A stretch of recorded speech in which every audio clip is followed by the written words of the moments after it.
There was no room on the road which wraps itself around the port of Durban.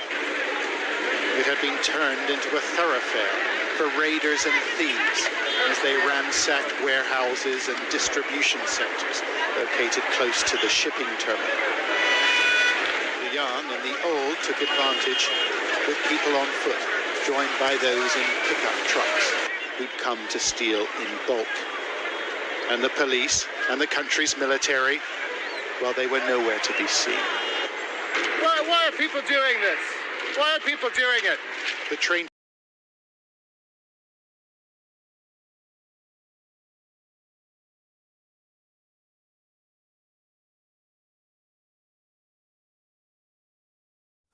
Sup guys, welcome back to the this week's video. So in today's upload, I'm going to be talking about this week's looting and how it directly affects you. So I'm going to focus on 3 areas in which looting directly affects you, the viewer of today's video. So let's get right into it. So the first way this looting directly affects you or affected you is it deprived you of essential services. So what do I mean by this? So for example, we all know that I got scammed last week. I spoke about it in the previous upload.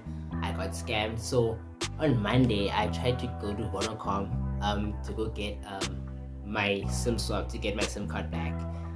And this required like a forensic team.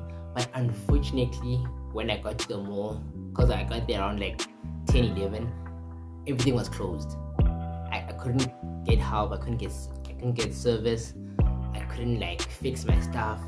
My bank account still hacked.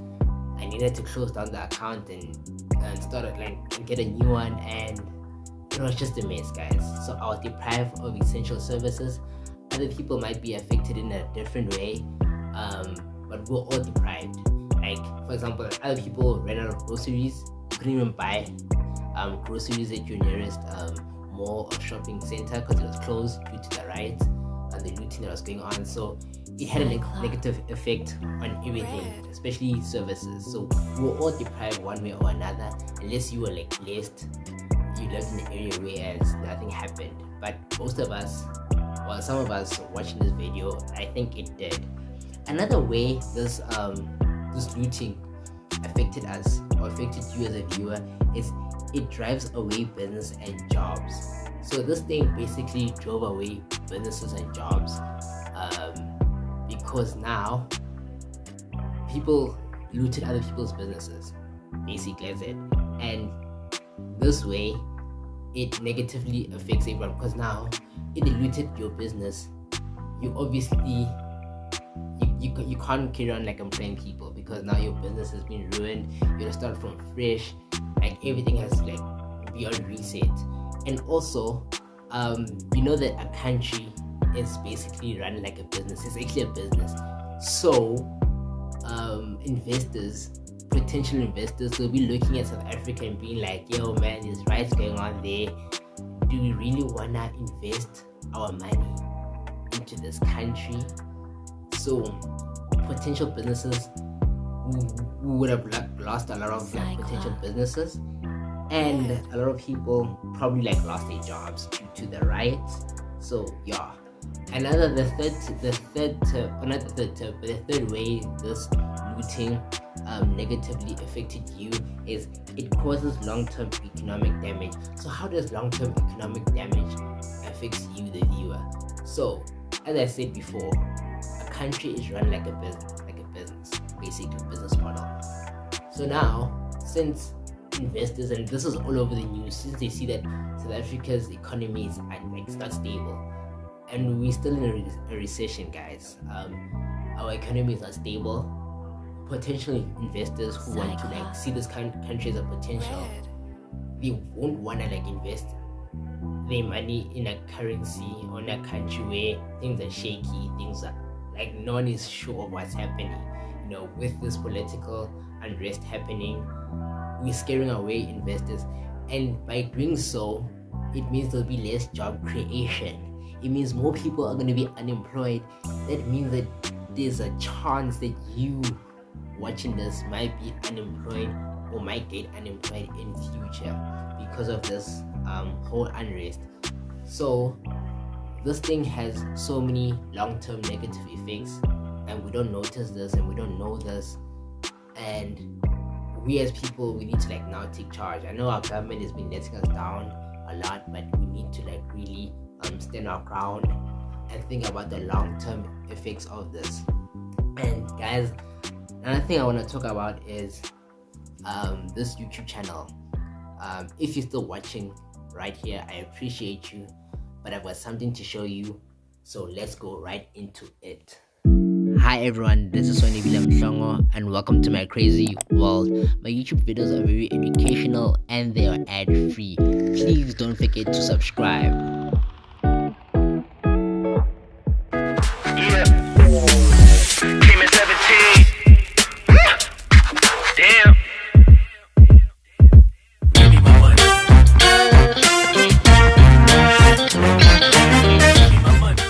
Basically that's it, that's the channel, right? This channel is catered for you.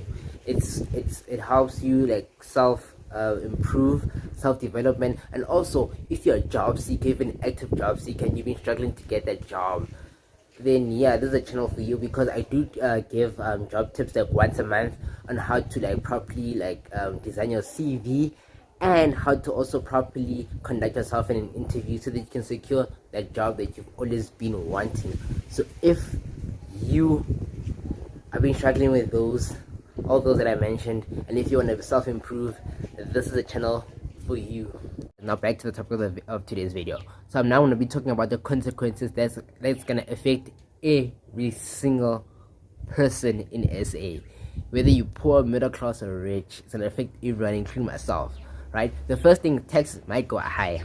Why am I saying tax might go high? Is because now government has to do damage control, right? They have to fix the damages that people did, and then they're going to be using taxpayers' money for that, and they're also going to be using taxpayers' money to like pocket and make themselves rich.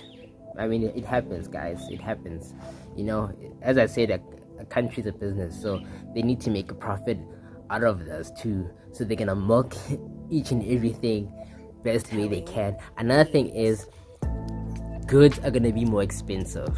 Why am I saying this? It's because petrol might be going up by 83 cents next month in August, and this is not good news, guys, because if petrol goes up again by such a huge margin, this is obviously gonna affect like literally everything, like including taxi fare. Like it's gonna be so expensive for you to get transportation from point A to point B, and also like as I said, food is gonna go up, goods are gonna go up. Reason why goods are going up is because you are basically paying you basically how can I put it? Yeah, you're basically paying for the fuel prices.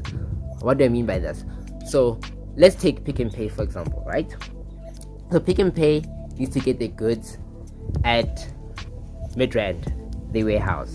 Let's use bread for example. You need to get bread and other goods at Midrand, and let's say that this Pick and Pay is situated all the way in Alberton, right? So now they need to take their trucks from Alberton, the Pick and Pay there, and then drive them all the way to Midrand, and then drive back, right, and take that huge bulk of bread.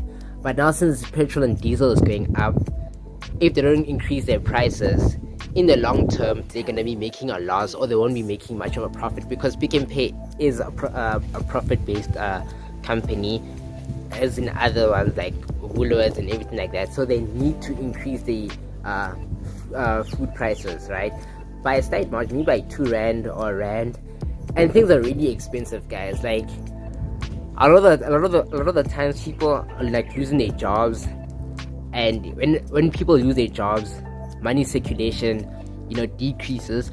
Also, a lot of people have been working for like years and years and years, but they haven't been getting a raise. So basically they've been, let's say someone has been working for a company, an X company, for like, let's say since 2018, and they've been earning 5,000 rand, right?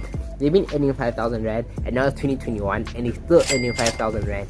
That means this person, yes, they're working, they're making a profit, but in hindsight they're becoming poorer, because now everything is becoming more and more expensive, cost of living is becoming expensive, and in turn they can't really afford a lot of things. They can only like afford bare minimal of things.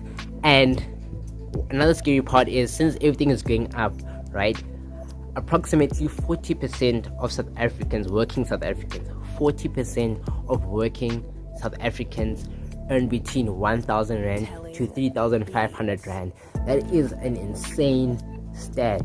I mean, that's bad. So basically, if you're earning more than 3,500 rand as a worker, you are essentially earning more than majority of the working class people in South Africa. Just imagine that, 3,500 rand. Like, from my soccer business, I was almost making that amount of money, and I've also had like other streams of income, but man, that's depressing. Like, so now if you're earning like 3.5 and bread is becoming expensive and other things are becoming expensive, like, how are you supposed to afford the cost of living in SA? Like, how? You still need to transport yourself from point A to point B, go to work, and you might have a family as you grow older. So man, cash flow in this country is really, really, really low. So I'm setting this up here for the thumbnail. Yo guys, it's really cold. Anyway, I hope you guys enjoyed today's upload. If you did, please give it a thumbs up. It helps the channel grow. And if you happen to be new here, why don't you click subscribe, turn on the notification bell, because I do drop a new video literally every single Sunday and you don't want to miss it. I'll catch all of you guys in the next upload. Peace.